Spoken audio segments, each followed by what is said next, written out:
Hope, hope, hope, hope. It's what you hold on to until you find your knowing.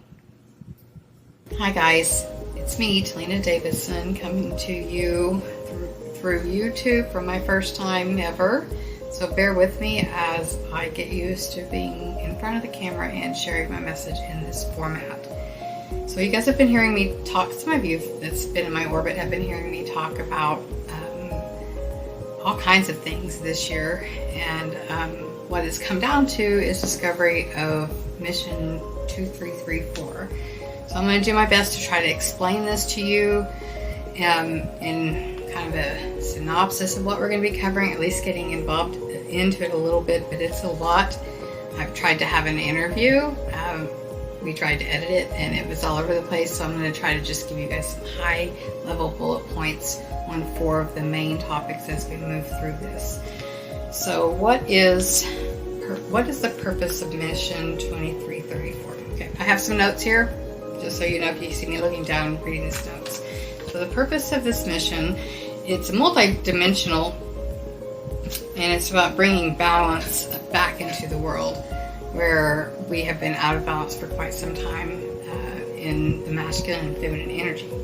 There's going to be a lot of ways this is going to take place, but I'm going to first talk about the initiations of the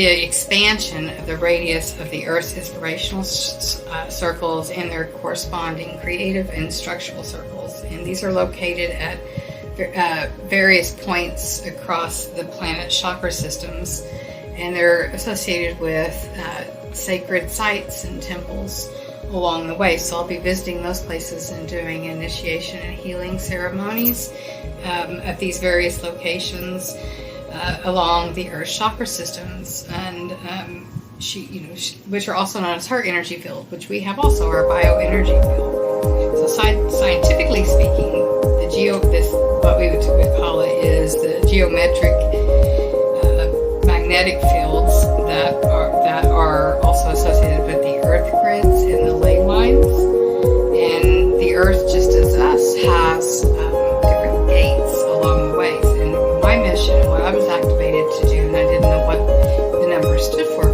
most of the year, but recently discovered, is the gates 23 through 34, which also are associated with the lunar cycle years 23 through 34. So this entire mission will be about an 11-year cycle. So if you want to know more about that, then that information about the chakras and human design, I really would recommend that you read the book Understanding Human Design by Karen Curry. These grid lines are referred to through some of the books that I've read as the Christ Consciousness Grid or the Unity Grid. A couple books that really help you understand, if you really want to follow this mission and understand what it's about, would be Earth Chakras by Robert Kuhn. Well, when I got this book handed to me, it was like, I've described it as getting the instruction manual to something you've been trying to put together, and you're 90% done, and then you're able to check it against yourself. So Robert Kuhn, I'd love to meet you. If this finds its way to you, I think you live in an area that I'm going to, I'd love to meet up with you. Next would be the Serpent of Light and the Ancient Secret of the Flower of Life, both written by Drunvalo and Melchizedek.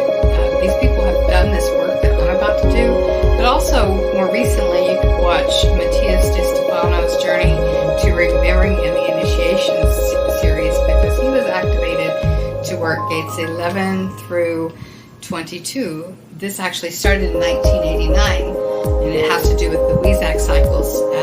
There's 4 of them, each lasting about 18.61 years. And my mission has been called to bridge the gap between the second and the third Weizak cycle, which the third one will begin in 2027, and where we will see a significant shift in everything in the world. Okay, so that is bullet point 1. The next that we'll be talking a lot about is autism. So through my work as a clinical autism specialist, I really started identifying some patterns of intelligence in the autistic person, specifically the child, is where I really noticed their connection. But I'll explain explain why it's more in children as we go through this. I could go on forever about autism because it's near and dear to my heart. But what the world needs to know is they have the advanced brain system, and that this is not a sensory disorder, it's a supersensory system, and we need to modify and really revamp the way that we are interpreting autism and how we're treating it, and what parents are being taught about it, because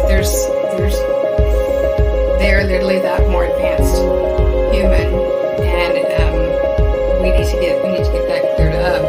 So if you really want to know neurotypicals, the way that neurotypical people over like hundreds of years, no one in particular, this is so deeply ingrained into us from our ancestral line. The navigational systems we as society are using through communication and expectations and imbalances in work and home life, and just the way that we interact as a human to ourselves and others, our self-relationship and our relationship with others has become very distorted over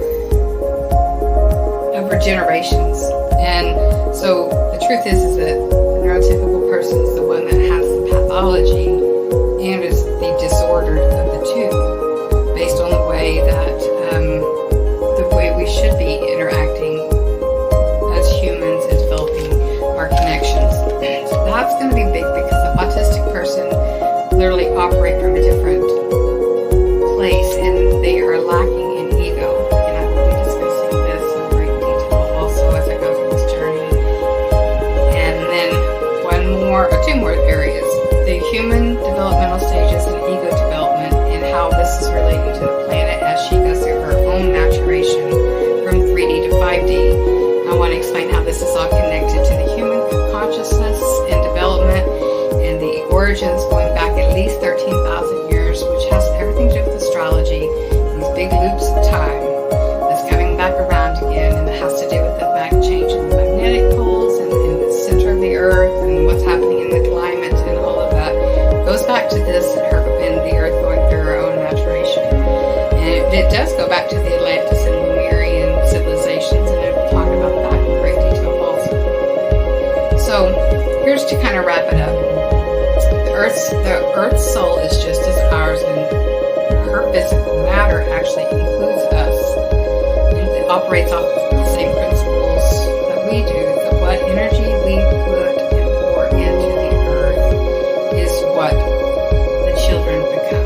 What you pour and teach your child is who they become, unless they don't ever stop and form their own path in life and decide if it's okay to think differently.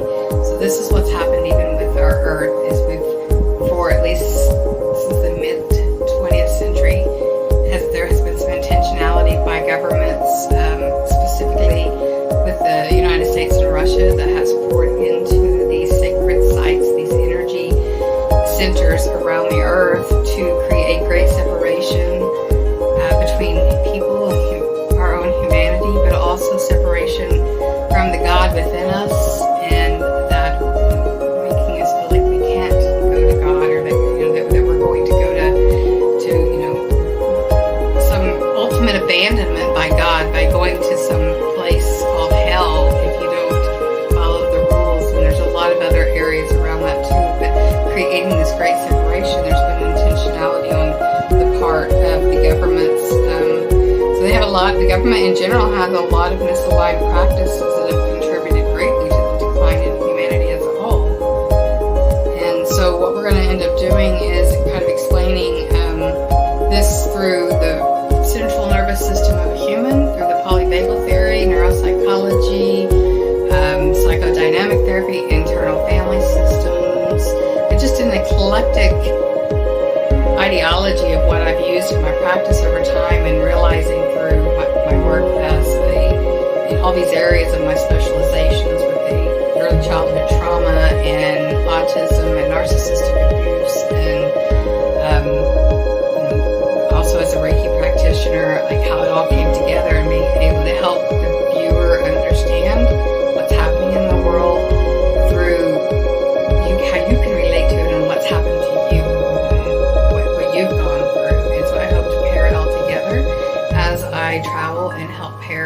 There's 72 bonded pairs, and I'm going to be working on, I guess, around 11 of them.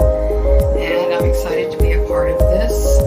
Don't know what it all means yet, but I thank you in advance for being a part of my journey and your support.